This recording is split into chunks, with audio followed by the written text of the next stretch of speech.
ಮರಣ ದಂಡನೆ ಬೇಕು ಸರ್ ನಮ್ಗೆ.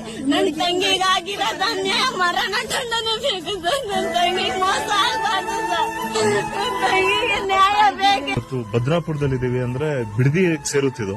ಬಿಡದಿ ಸ್ಟೇಷನ್ ಲಿಮಿಟ್ಸ್ ಭದ್ರಾಪುರದಲ್ಲಿ ನಿನ್ನೆ ನೈಟ್ ಒಂದು 14 ವರ್ಷದ ಒಂದು ಚಿಕ್ಕ ಹೆಣ್ಣು ಮಗು ಪಾಪ ಕಿವಿಡಿ ಮೂಗಿ ಬೇರೆ ಸತ್ತು ಬಿದ್ದಿದೆ ಸರ್. ಹೆಣವಾಗಿ ಬಿದ್ದಿದ್ದಾರೆ. ಕೊಲೆ ಆಗಿರೋದ, ಯಾರು ಮಾಡಿರೋದು, ಏನ್ ಮಾಡೋದು ಅಂತ ಗೊತ್ತಿಲ್ಲ ಅಂತ ಕಚಡ ಸೂಳ ಮಕ್ಳಿಗೆ ನಮ್ಮನ್ನ ಅಲ್ಲಿಂದ ಅಲ್ಲಿಗೆ ಸಾಯಿಸ್ಬೇಕು.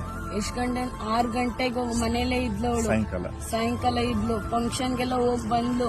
ಆಮೇಲೆ ಈ ಕಡೆ ಸೈಡಿಗೆ ಆಟ ಆಡ್ಕೊಳಮ್ಮ ಅಂತ ಹುಡ್ಗಿರ್ ಜೊತೆನೆ ಬಂದ್ಲು. ನಾನು ನೋಡ್ದೆ. ಮನ್ಗಿರುವಾಗ ನಮ್ಮಮ್ಮ ಹುಡುಕಾಡ್ತಾ ಇತ್ತು. ಇಷ್ಟೊತ್ತಾದ್ರೂ ಬಂದಿಲ್ಲ ಅಂತ. 9 ಗಂಟೆ ಆಯ್ತು. ಹುಡ್ಗಿ ಬಂದ್ಬಿಡು ಅವಳ ಮನೆ ಹತ್ರ. ಇಷ್ಟೊತ್ತಾದ್ರೂ ಬಂದಿಲ್ಲ ಅನ್ಬಿಟ್ಟು ನನ್ಗೆಲ್ಲ ಎದ್ದು ಎಳ್ಸಿ ತಂಗಿ ಕಾಣಿಸ್ತಿಲ್ಲ, ಮಗಳು ಕಾಣಿಸ್ತಿಲ್ಲ ಅನ್ಬಿಟ್ಟು ತುಂಬಾ ಊರಲ್ಲೆಲ್ಲ ಸಂಖ್ಯೆಯಲ್ಲಿ ಹುಡುಕಿದೀವಿ ಸರ್. ಹುಡುಗರ ಜೊತೆ 4 ಹುಡುಗರ ಜೊತೆನೂ ಕೂಡ ಇಲ್ಲಿ ತನಕ ಬಂದು ಹುಡುಕುದ ಸರ್ ನಾವು. ಆದ್ರೂ ಕೂಡ ಚೂರು ಕಾಣಿಸ್ಲೇ ಇಲ್ಲ. ಕರೆಂಟ್ ಇರ್ಲಿಲ್ಲ ಸರ್. ಅಲ್ಲಿ ತನಕ ಬಂದಿದ್ರು ಕೂಡ ಕರೆಂಟ್ ಇರ್ಲಿಲ್ಲ. ಕರೆಂಟ್ ಹೊಡೆದೋಯ್ತು ಆ ಟೈಮಲ್ಲಿ.